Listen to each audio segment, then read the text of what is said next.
You may not know this about me, but I'm really into technology.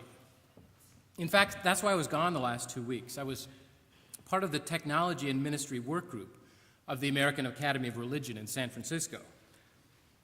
Well, I went to this workshop and I could not believe the new preaching technology. I mean, I went there to learn how to PowerPoint my sermons, but I discovered so much more.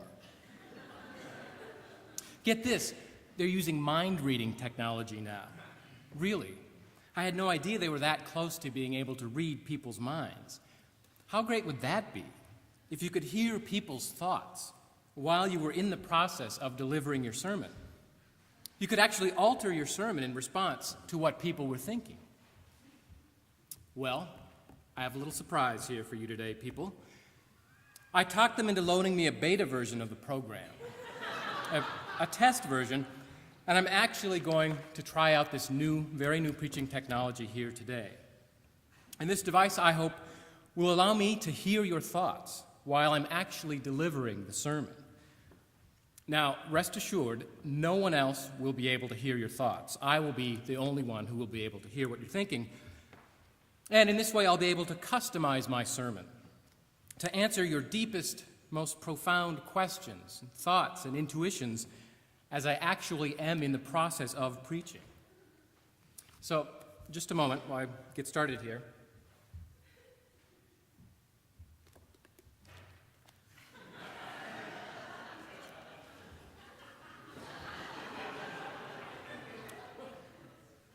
I think it's working. Wow. We begin today with the subject of trust. It's become easy to not trust, to be cynical, to see every social exchange as bargaining and manipulation.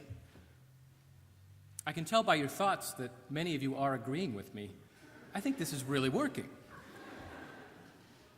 We have fallen. Trust has been poisoned, and trust is like the air we breathe. We take it for granted, and we only notice it once it becomes poisoned. Can we trust that bus driver, that airline pilot? We used to not trust used car salesmen. Now we don't even trust doctors or preachers. That's for sure. Thought reading? Man, what a stupid bit. How is he going to get out of this one? What's the point, preacher boy?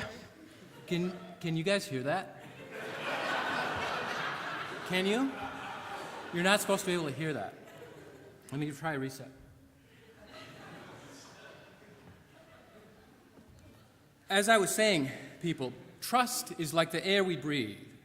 We only notice it once it becomes poisoned. You can't really read our thoughts, Kenny. He's not really reading my thoughts. Or is he? You know, this is that's a little too frightening.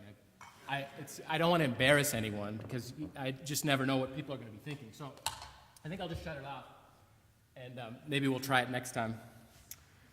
Where was I? It's become easy to not trust, especially if you've been hurt, and doubly especially if you've been hurt by someone very close to you. Man, I'm hungry. I would love a peanut butter and banana sandwich right now. There's that ringing noise again. I hope it's not SARS. Should I be wearing one of those masks? Maybe I should learn to play the accordion. I have to pee really bad. I wonder if the twins won today. Do these pants make my butt look big? This sermon is gonna be boring. My thought exactly. Hey, knock it off. We're not supposed to be able to hear each other's thoughts. Okay, people, let's try to focus here. You seem very distracted. We're sorry. But try not to make it so boring.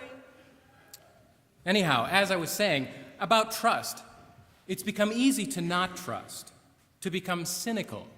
Why does he dress like such a dork? That hurts my feelings. But maybe cynicism, if I could continue, maybe cynicism is not all bad.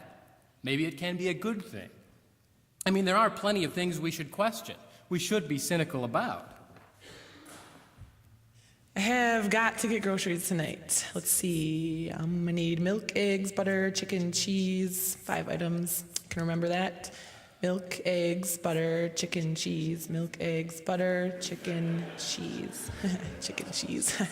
What if there was such a thing as chicken cheese? That's a cool idea.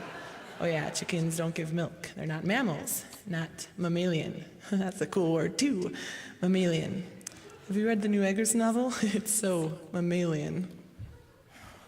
Let's try to focus, please, people. Anyway, about this cynicism. It's okay to be cynical. We just have to be cynical about the right things. Take Mother's Day, for example.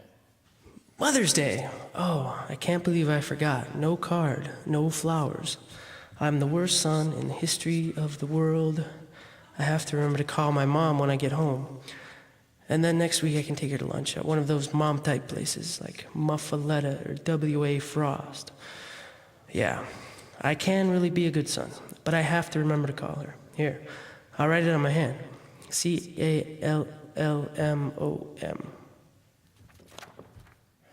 Anyway, like I was saying, about Mother's Day. You can be cynical about the way it's marketed by greeting card companies and flower companies, but at the same time, you can still do something nice for your mom, like take her to lunch at one of those mom-type places, like Muffaletta or W.A. Frost. What's that weird smell? Hey, wouldn't it be cool if I suddenly developed a really super acute sense of smell? Like I could identify smells from hundreds of miles away? Seems like I could be famous, and I could make a lot of money. But how?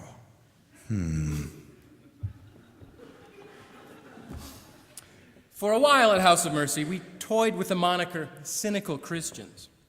It got misunderstood. See, it's not that we're cynical about God or our faith. It's that we believe you can be both cynical and Christian. Hey, who's that interesting-looking guy in the 4th row from the back? House of Mercy sure seems like a wholesome and healthy place to meet kind and caring adults who desire mutually affirming, responsible relationships. I want to tell all my friends about House of Mercy. You can be both cynical and Christian is the somewhat liberating message we wanted to get across. Because, frankly, there are a lot of things in our world you ought to be cynical about. I'm cynical about you, preacher boy. You're boring the snot out of me. Okay, let's try and switch gears here and I try not to be so boring and distract your thoughts so much. Let's talk about the Hebrew prophets, for example. For the occasional cynic, there's something very appealing about the prophets. They were realists. They knew that not everything was right with the world. The prophets were not cute. There is no Hebrew Prophets series in the Precious Moments figurine catalog. Jeremiah covered in feces and blood will not be in the fall collection. I wish I had a pet squirrel. 5 of them. They'd be so cute. But what if they bit me? Would I have to get all those really horrible shots with those really long needles? Hey, you're supposed to be thinking about the Hebrew prophets. Sorry. If we could focus again. Ezekiel, the prophet, knew the ugly truth. The leaders of Israel were supposed to be shepherds. They were supposed to protect and care for the people. They were supposed to make pasture for the flock. These slaves were led out of Egypt into the pasture, but their own leaders were enslaving them again. Ezekiel says, you shepherds of Israel who have been feeding yourselves. Shepherds are supposed to feed the sheep. You eat the fat, you dress in wool, you slaughter the lambs, but you do not feed the sheep. Instead, you push them over with your side and your shoulder. You have not strengthened the weak. You have not healed the sick. You have not bound up the injured. You have not brought back the strayed. You have not searched for the lost ones. But with force and harshness, you bully the people. And so the sheep are scattered, because there is no shepherd. The sheep are torn to pieces by wolves.